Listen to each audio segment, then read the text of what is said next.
Snooping for Christmas presents is the kid equivalent of an ultrasound. Sometimes you just gotta know. If you look back on your life, I bet you can remember one specific Christmas where there was one absolutely special gift that you wanted more than anything. And this went way beyond the norm. Like, this was an absolute obsession for you. And you spent weeks, days, months leading up to Christmas just thinking about it, looking at it in the store, dragging your parents to show it to them, making sure that everybody in the world knew exactly what you wanted, and just hoping against hope, hoping to dear Santa himself that come Christmas morning or Christmas Eve, you were going to open that gift and have the best Christmas of your life. That's exactly what we're talking about today. That Christmas that you still remember as an adult and that still gives you the feels after all these years. Let's go. The thing I want to talk about today is that one special Christmas gift that even as an adult, you can still look back on and think, yeah, I remember that Christmas. That was so amazing. I remember everything leading up to that Christmas. I remember how excited I was. I remember how nervous I was. I remember losing sleep, wondering if I was going to get this gift or not. And I think we all have different gifts, right? But no matter how old you are, what era you were growing up in, the 50s, 60s, 70s, 80s, 90s, 2000s. I just found out I got some listeners who were born in the like after 2010, which is crazy to me, but shout out to you guys. I appreciate the support. No matter how old you are or how young you are, there's one gift that sticks with you, and everyone's got a different one. And I took a little survey of people before I did this episode. For my dad, when he was a kid, I'm not sure how old he was. He was young, like I think maybe around 10 or 12. They had this, oh, I've already forgotten it, the Johnny 7 OMA rifle or something like that. If I got that wrong, I'll have to edit it out later. But it was this rifle with a missile launcher. And he showed me a picture of it one day, and it was just like looked like the absolute coolest thing. And when he was a kid, I believe the story is that he got one, and so did his best friend. And they were just running up and down the block with these rifles, shooting at each other, shooting at parked cars, and just having an absolute blast. And for him, that's a Christmas present he still remembers. Like, out of all the Christmases he's had in his life, that's that best one that still sticks with him. I asked my mom too. I said, hey, what was that one gift that you got that still sticks with you? And her answer was really sweet. She had two things. One, well, actually, I guess she had three. One was a bike. I think she said it was a turquoise bike that she just wanted more than anything. And she used to take her dad, who was my opa, to the toy store, or maybe it wasn't even the toy store. Maybe it was like whatever store they were at, um, maybe like a Hudson Bay or Sears or something. I don't know.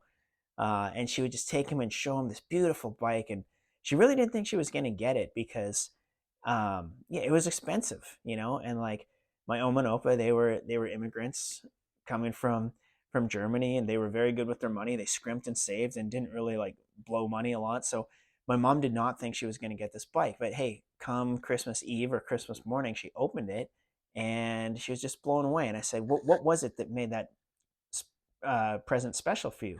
She said, I think it was the fact that like they listened, right? Like they listened to her and they took the time to like show interest in what she was into, and they took that time to spend with her and like really make an effort to get her something meaningful that she was going to remember forever. And I can still remember as an adult, I remember like going back.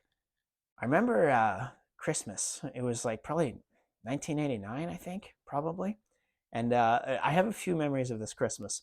One, my friend Steve, that year he wanted a Nintendo. And he had asked his parents for a Nintendo. Him and his sister, actually. It was like a joint present. And so they asked for this Nintendo. Sure enough, they get it. And I remember going over to his house on Boxing Day, and all I had was an Atari at that stage. So seeing a Nintendo was unbelievable. It was this massive quantum leap in graphics and technology and video and gameplay quality.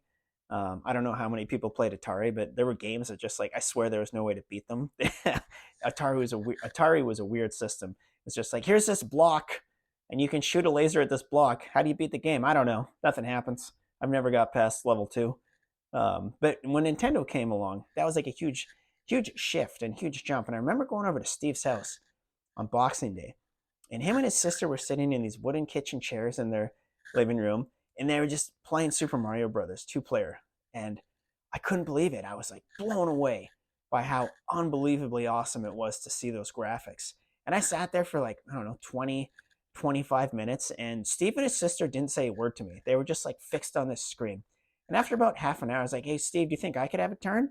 And he looks at me and says, no, goes back to playing. But the Nintendo was so good that I just stayed. I just sat there for like another hour and a half watching him play. It was that mesmerizing. And for him, that was the Christmas gift that I bet he still remembers after all these years. He had the, what was it, the power pad and all that stuff where you could run on the power pad, and a duck hunt with the zapper. That was fun.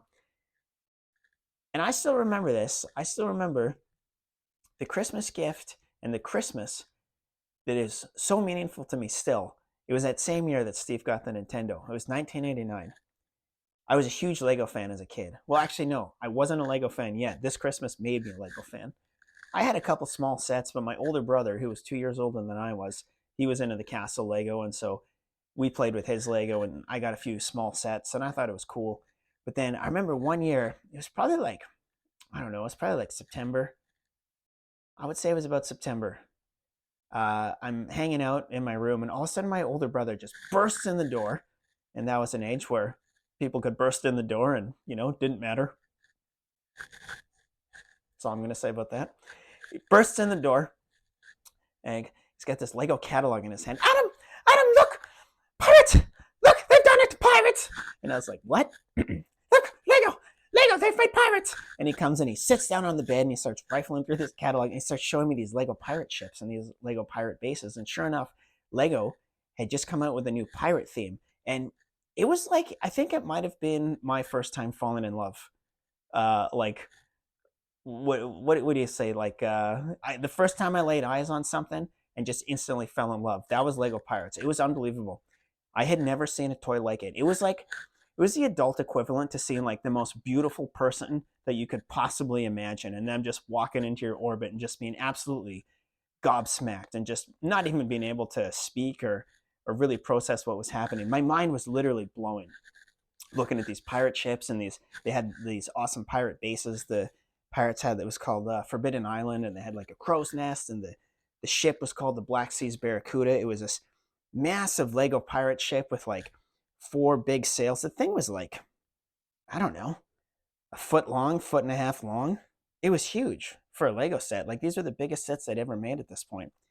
So it was all red, had these red and white sails and these firing cannons that could shoot. And oh man, the little minifigures were so cool. They had a pirate captain with a hook and a peg leg, and the first mate with the eye patch, and they had guns and rifles and swords, parrots, monkeys.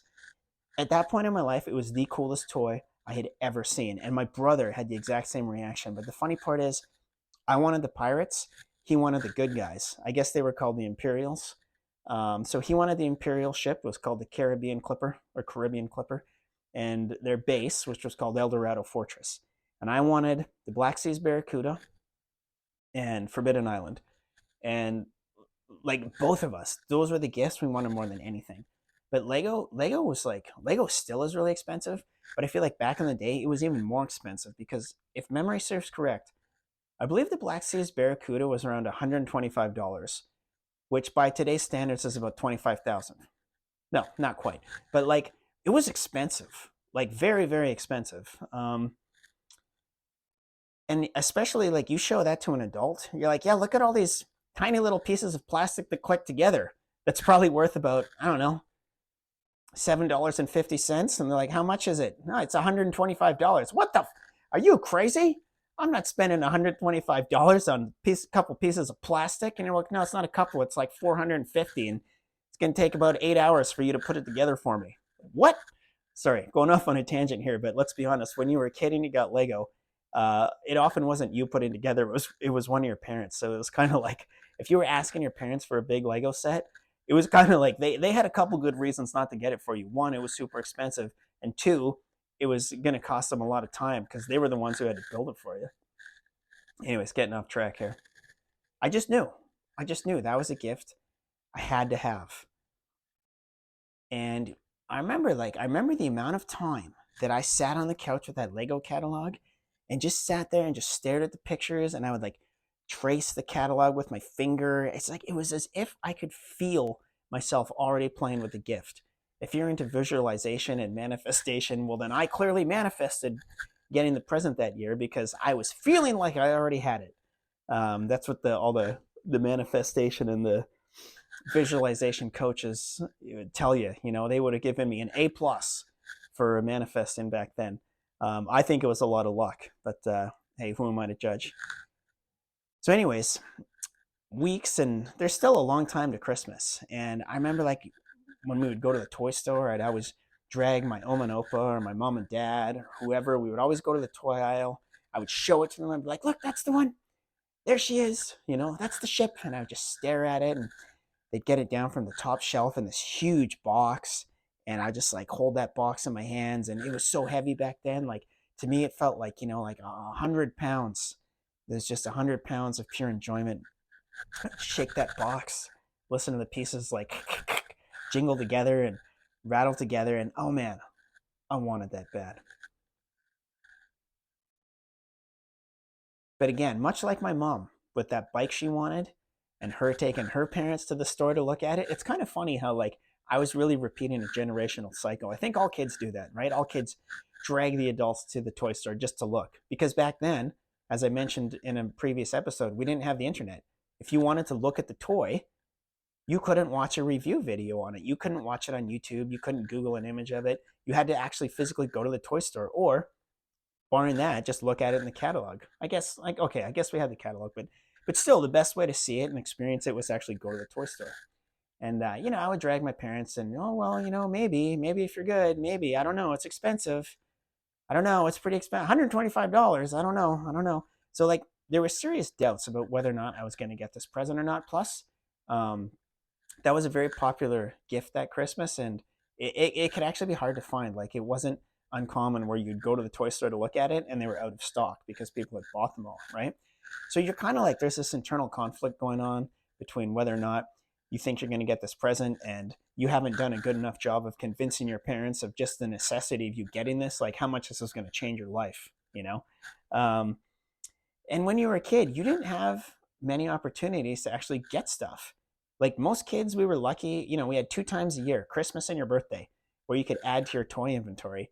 And barring a really good report card or saving up your allowance for a super long time, there weren't many opportunities outside of that to actually get something that you wanted. So if you didn't cash in on Christmas or your birthday, it was like a huge, huge loss. I don't even know what the adult equivalent is. The only thing I could think of before I started recording, it's like someone in prison who's got a conjugal visit arranged and they get in a fight with their spouse or their partner or whatever, before anything happens. So like, oh, I blew that one. Gonna have to wait another 6 months for that opportunity.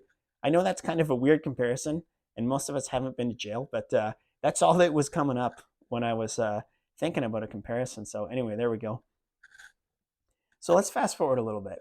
We're getting close to Christmas. We're maybe like, I don't know, let's say we're a month out from Christmas. It's like early December. Now let's say 3 weeks. It's early December. One day, me and my older brother, who keep in mind wanted almost the same presents as I did. He wanted the Lego pirate ships. He just wanted the good guy version. We're hanging out at my Oma and Opa's house, and I don't know what I was doing. I think I was at the table like having a snack or something, and my Oma was at the kitchen, and she was just like cleaning up or making me a hot chocolate or something. All those amazing things that grandparents and Oma and Opas do for you to just make you feel more comfortable than you know more comfortable than anybody on the planet could. And she's doing her thing, and I'm doing my thing. And all of a sudden, my brother comes in, and he's kind of quiet. Adam, Adam, come here, come here. And he whispers to me, Psst, come here, come here. And I was like, okay. So I knew like something was going on, right? So I get up and I kind of go into the hallway and I follow him. He's like, come, I need to show you something. Come. And he leads me into the TV room, and he opens up the closet, and I poke my head around the door, and I look in the closet, and sitting right there in the middle of the closet is the Black Seas Barracuda. It was equivalent to like there might as well have been a naked lady standing in the closet. That's like how much my jaw dropped. You know, it was unbelievable. I couldn't believe it. Like having heart palpitations. I didn't know what to do. I was literally frozen, just standing there, having this like out of body experience. Uh, like it sounds weird to say pre-orgasmic, but I mean yeah, that's kind of what it felt like. I'm just no idea, you know, how to process this. There it is, the gift of my dreams, right there. I got it. And then my older brother looks me in the eyes, and all of a sudden he turns around and he sprints to the kitchen and he goes, Oma, Oma, Adam was snooping for presents and he found his Lego set. What? What? I couldn't believe it. I couldn't believe it. My heart just dropped like right through the floor. I couldn't believe it. And I was still in that phase of like standing there and I hadn't processed it yet. And all of a sudden now, like, this betrayal, this ultimate betrayal has just happened. My brother's in the kitchen tattling on me for something he did. I couldn't believe it. Still, to this day, I have absolutely no idea what was going through his, I don't want to say evil little heart, but he clearly planned that. That was pure evil. What was he doing? Unreal. And then I run into the kitchen to try to defend myself. Oh my, no, I wasn't looking. He showed it to me. He showed it to me.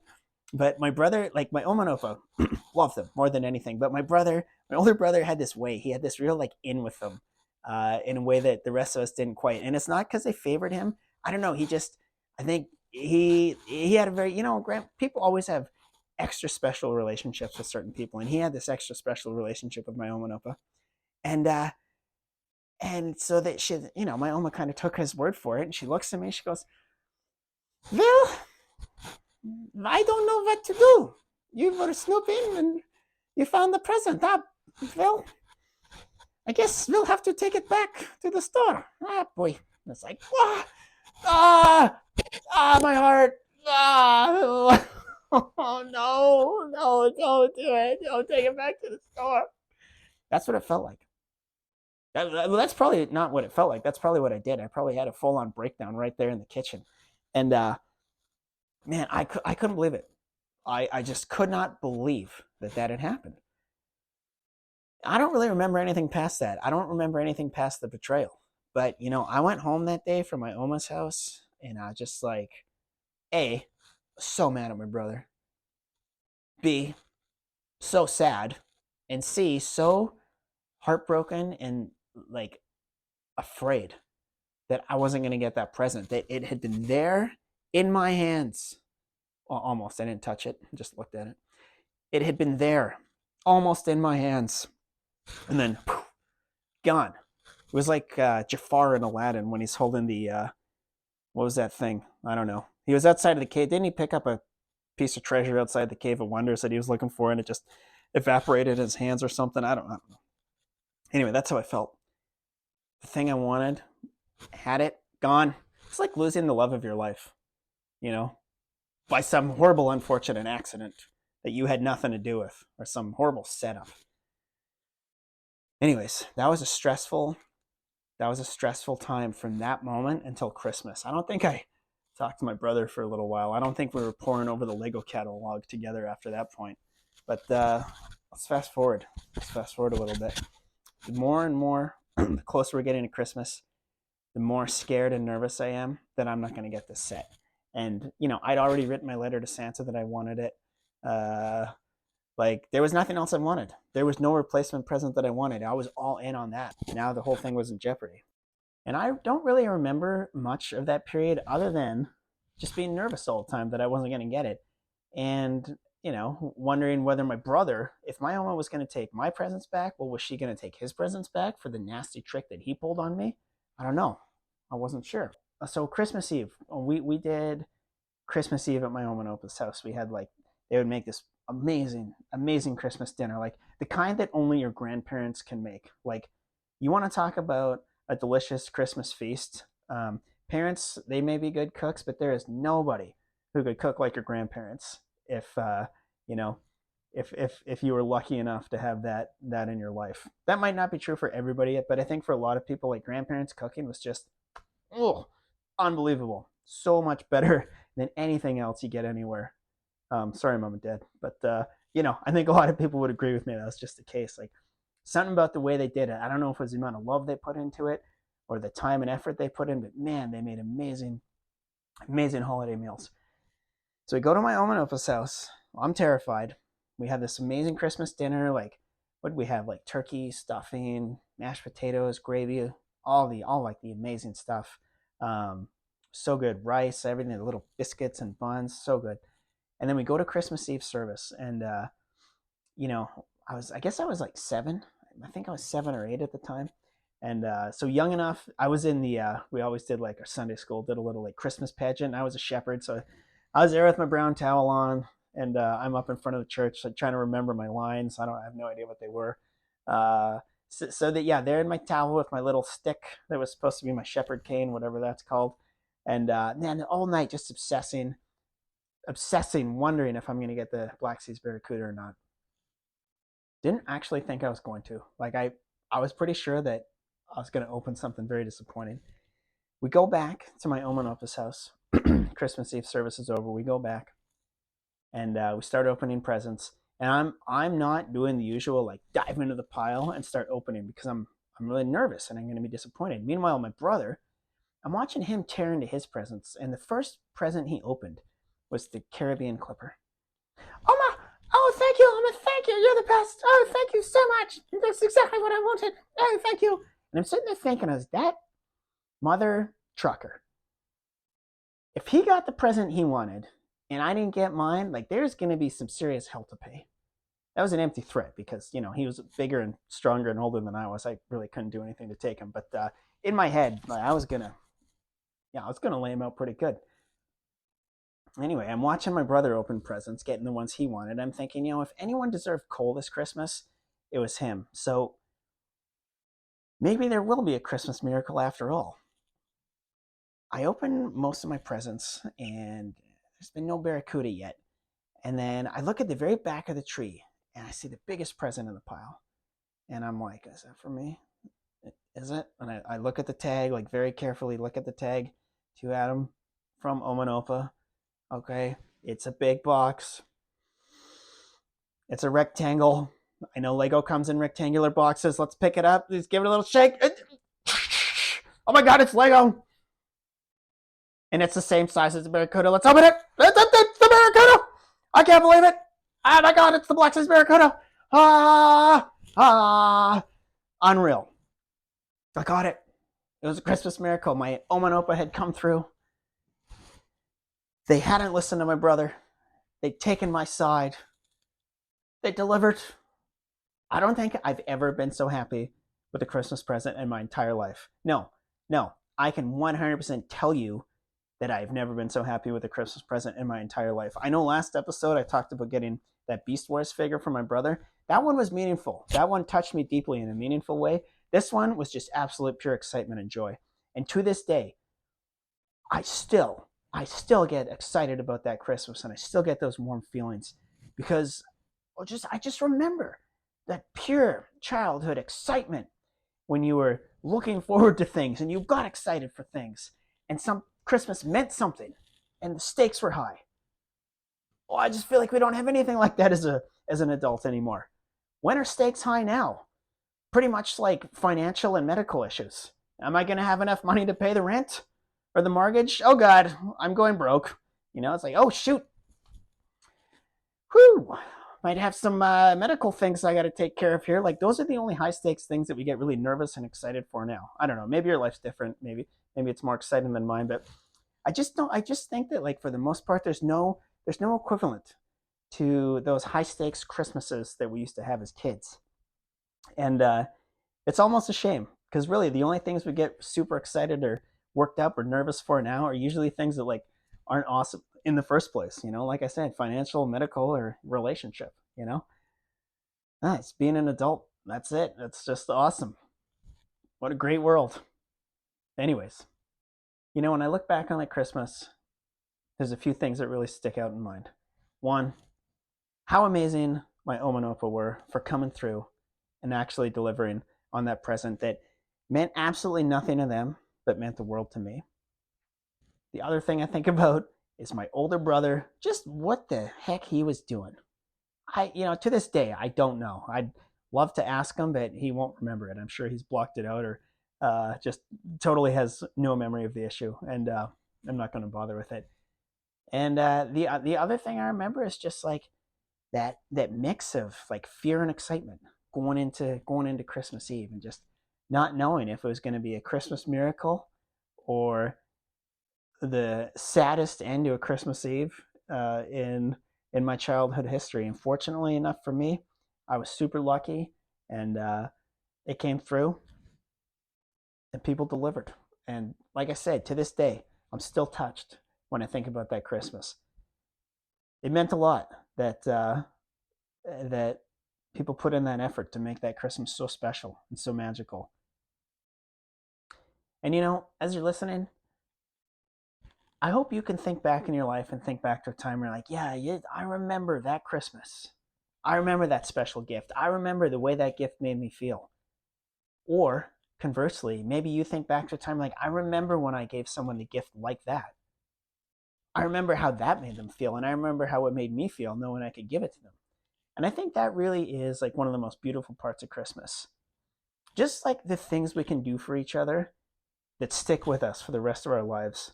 And the really, really funny part about this is that, like, to someone else, it might just be a box of plastic bricks. But to the person you're giving it to, you're creating a memory that they will keep forever. And that's such a beautiful thing. So, as we head into Christmas with just a few days left, I want to wish everyone a very merry early Christmas. I hope you have a special time with your friends and your family. And I hope you can do something nice for someone this Christmas. Maybe give them a gift that'll light their heart up just a little bit. Maybe not as much as it did when they were kids, but just something to bring a little love and a little light back into their life. I want to thank you for listening. I'm going to put out a special Christmas episode coming out on the 25th, where I'm going to tell the most hilarious Christmas story I've ever told. 100% true. I know a couple people in my family aren't going to be stoked that I'm telling it, but hey, it happened a long time ago. That's all I'm going to say. All right. So thank you for tuning in. Thank you for listening. I hope you enjoyed the episode. I know this was 100% off the top of my head. So all I can say is I hope it resonated with you enough to keep you entertained, bring a smile to your face, and maybe bring back some of those beautiful memories that you haven't thought about in a long time. Have a great day, and I'll see you next week.